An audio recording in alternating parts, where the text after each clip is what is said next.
नमस्कार दोस्तों, जय मां भारती। आज हम फ्लोर क्लीनिंग के बारे में थोड़ा देखते हैं। फ्लोर क्लीनिंग के लिए पहले इस टाइप का एक बड़ा सा कोई डिवाइस आता था, जो कि आप देख सकते हो कि ऐसे काम करता था कि it used to have a mop, जो कि रोटेटिंग टाइप का था। और इसे आप सबसे पहले तो सादे पानी में भिगोते थे, यहाँ ये घूमता था, और उसके बाद में इसे निकालते थे और इस ड्रायर में डाल के इसे घुमाते थे। ठीक है, तो इससे ये ड्राई हो जाता था। तो ये हो गई पुरानी टेक्निक। अभी एक नई टेक्निक मैं आपको बताता हूँ। ये एक नया डिवाइस है, एज यू कैन सी। ये काफ़ी सस्ता आता है इससे। ये अगर 1000 रुपये का है तो ये 500 रुपये में आ जाएगा, 700 रुपये में ऑनलाइन भी मिल जाएगा। ओके, सो इसमें डिफरेंस क्या है मैं आपको अभी अनपैक करके भी बताता हूँ और आपको बताता हूँ कि ये कैसे काम करता है। सबसे पहले जब आप इसे परचेस करेंगे तब आप देख पाएंगे कि ये इस टाइप से पैकेजिंग में आता है। तो इसमें अब क्या क्या है, ये तो इसका लिड है, as you can very well see. इसमें देखिए ड्राई एरिया है एंड वेट एरिया है। ओके, सो इसे मैं बाजू में रख देता हूँ। इसके साथ हमें आ जाता है ये फ्लैट मॉप। फ्लैट मॉप का ये फ़ायदा है कि जब भी आप फ्लोर के ऊपर क्लीन करोगे तो ये ठीक से क्लीन होता है। ये अगर आप माइक्रोफाइबर्स का देखेंगे तो ये इसके जो थ्रेड्स होते हैं ना, ये थ्रेड्स भी रोए छोड़ते हैं और ये रोए पूरा फ्लोर आपका गंदा कर देंगे। तो आपको एक बार इससे साफ़ करना होगा और उसके बाद में झाड़ू भी मारना होगा। सो इट इज़ डबल मेहनत। So as compare to that better है कि आप ये यूज़ कीजिए। फ्लैट अगर होगा तो इससे ज़्यादा बेटर क्लीनिंग होती है। So this is the flat mop. और आपको मिल जाते हैं एक स्टिक के टुकड़े आपको मिल जाएंगे। तो ये टुकड़े मैं एक एक करके असेंबल करके आपको दिखाता हूँ। सबसे पहले ये वाला टुकड़ा देखिए जिसमें होल है। सो ये होल वाला टुकड़ा कहाँ जाएगा? नेचुरल सी बात है यार, इसमें जाएगा। यहाँ पे होल है ना, तो यहाँ पे आपको इस टाइप से इसे डालना होगा। ओके, और इसे जैसे आप छाते को दबाते हो ना, बिल्कुल वैसे ही यहाँ पे इसे दबा दीजिए। ये अंदर चला गया। तो अब ये बिल्कुल ही स्टेबल हो गया है, अब ये मुड़ेगा नहीं। ठीक है, तो ये एक बहुत बड़ा फ़ायदा है, क्योंकि इसमें प्रॉब्लम क्या होता था कि ये कई बार ठीक से एडजस्ट नहीं हो पाता था। This is always moving around. तो इसमें वो प्रॉब्लम नहीं आएगा, it will never move around, क्योंकि यहाँ पे ये स्लॉट दे दिया है इन्होंने। इसके बाद में अब सेकंड एक तो ये लगा लीजिए या फिर ये लगा लीजिए। These are exactly the same. एक साइड से ये बंद रहेगा, एक साइड से खुला रहेगा। अब इसमें भी फ़ायदा ऐसा है कि इसमें आटे दिए हुए हैं, as you can see these are threads. तो ये थ्रेड्स इसमें आप ऐसे डाल के फिट कर दीजिए। ठीक है, तो ये पक्का हो गया, ये मूव नहीं होगा। इसमें प्रॉब्लम क्या होता था कि इसमें ये था, लेकिन ये एज यू कैन सी ये थोड़ा सा लूज़ होता था। तो ये प्रॉब्लम इसमें नहीं आएगा, क्योंकि इसमें आटों से आपने इसे बिल्कुल ही टाइट पैक कर दिया है। वैसे ही अब ये दूसरा, अगर आपकी हाइट ज़्यादा है तो आप इसे भी लगा लीजिए। ठीक है, तो ये हो गया। इसे भी पूरा पक्का कर दीजिए। एक ही साइड में सारे थ्रेड्स हैं तो सभी पक्का हो जाता है। और ये फाइनल आपका हैंडल, तो ये हैंडल भी आप लगा लीजिए बिल्कुल वैसे ही। ओके, अब मैं आपको दिखाता हूँ कि ये वर्क कैसे करता है। यहाँ पे आपको थोड़ी धूल दिख रही है। So when you move it around तो ये ज़्यादा ठीक से साफ़ होता है और ये सारी धूल एक जगह पे यहाँ पे आप ये कर सकते हो, यानी कलेक्ट हो जाती है। यही अगर आप इससे क्लीन करोगे ना तो ये सारी धूल एक जगह पे आप कलेक्ट नहीं कर पाओगे। ये मेन प्रॉब्लम होता है। बिसाइड्स इसको आप पूरा मूव कर सकते हो, ऐसे मूव करके आप ये भी साफ़ आप कर सकते हो। ठीक है, ये वाला सरफेस।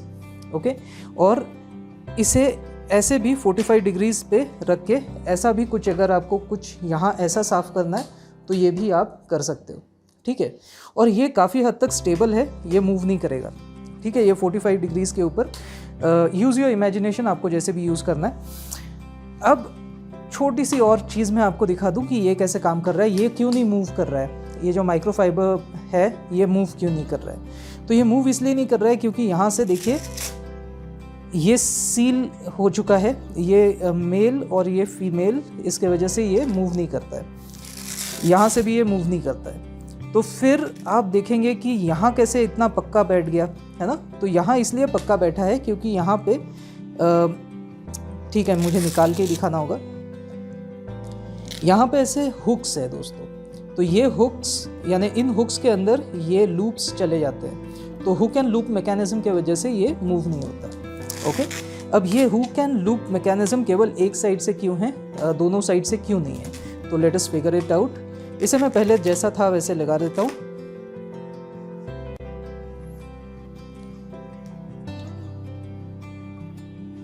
इन लूप्स को एक हुक्स में ठीक से प्लेस करना होगा।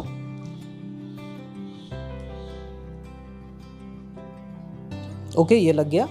और इसके बाद में इसे स्ट्रेच करके ऐसे जोड़ दीजिए, तो ये भी लग गया। ओके, तो ये हो गया पूरा। अब इसे यूज़ कैसे करते हैं, तो सबसे पहले तो इसमें आपको पानी भरना होगा। एक साइड पानी रहेगा, एक साइड में ड्राई रहेगा। कोई भी एक साइड पिक कर दीजिए। नॉर्मली मैं ये वाली साइड पिक करूँगा क्योंकि यहाँ पे हैंडल दिया हुआ है।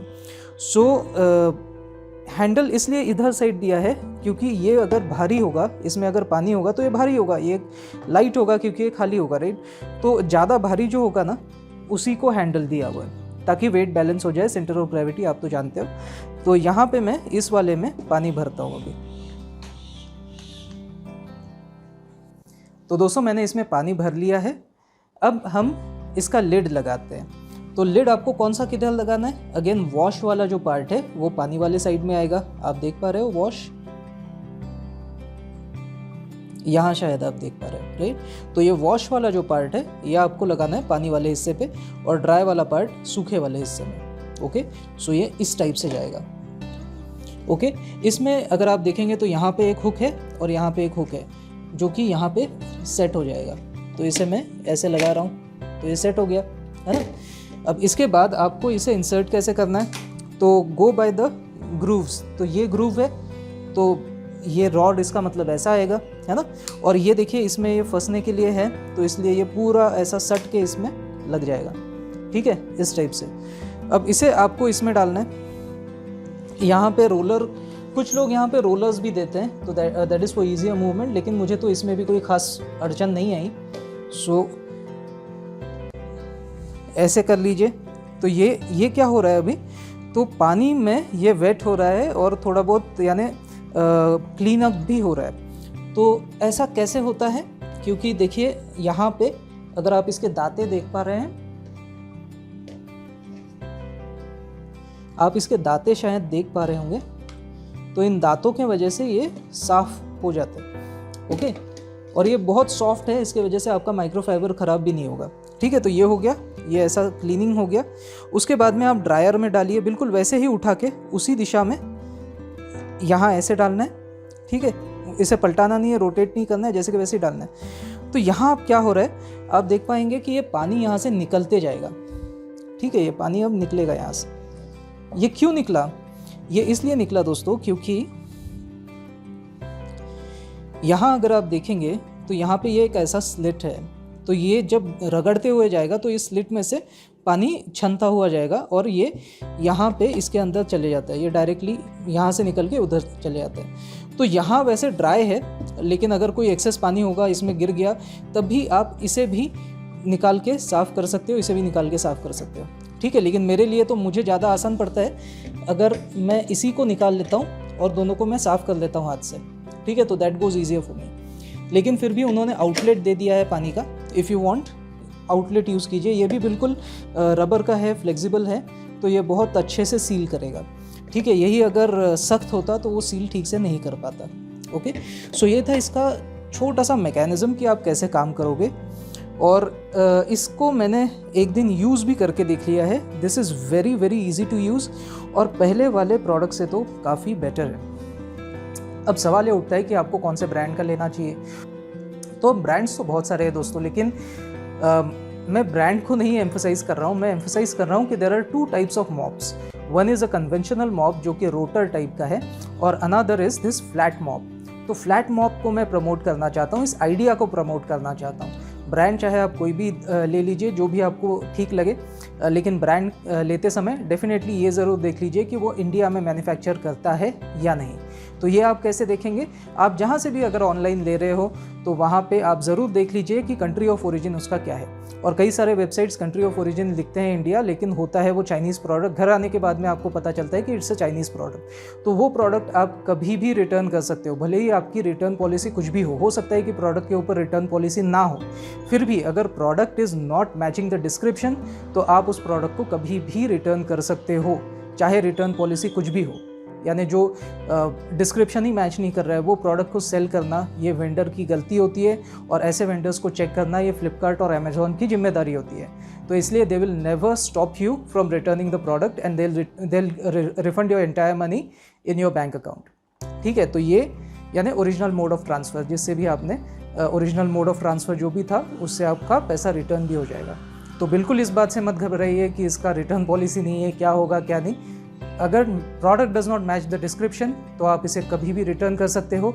इसके अगेंस्ट आप ये भी होता है, कंज्यूमर कोड्स भी होते हैं, कंज्यूमर का ग्रीवेंस पोर्टल भी होता है, मैं उसका लिंक भी दे दूंगा डिस्क्रिप्शन में, तो वहाँ पे भी आप जाके ऐसे प्रोडक्ट्स के ऊपर ग्रीवेंस रिपोर्ट कर सकते हो। वो government of India take care करती है उसके बारे में। और अगर आपको फ्लिपकार्ट और अमेजोन के ऊपर ही कुछ करना है तो उसके ऊपर भी रिपोर्ट की एक लिंक होती है। अगर आपको ज़्यादा डिटेल में जानना है तो मेरा ये वाला वीडियो ज़रूर देख लीजिए। Okay, so that was a quick overview. I was just going to say कि ये वाला जो रोटर टाइप है उससे मच बेटर है फ्लैट टाइप का flat mop. So instead of a rotor mop take a flat mop. Company चाहे जो भी हो, सिर्फ भारत में निर्मित होना चाहिए प्रोडक्ट, इतना देख लीजिए। Until next time, this is Amit signing off. जय हिंद, वंदे मातरम।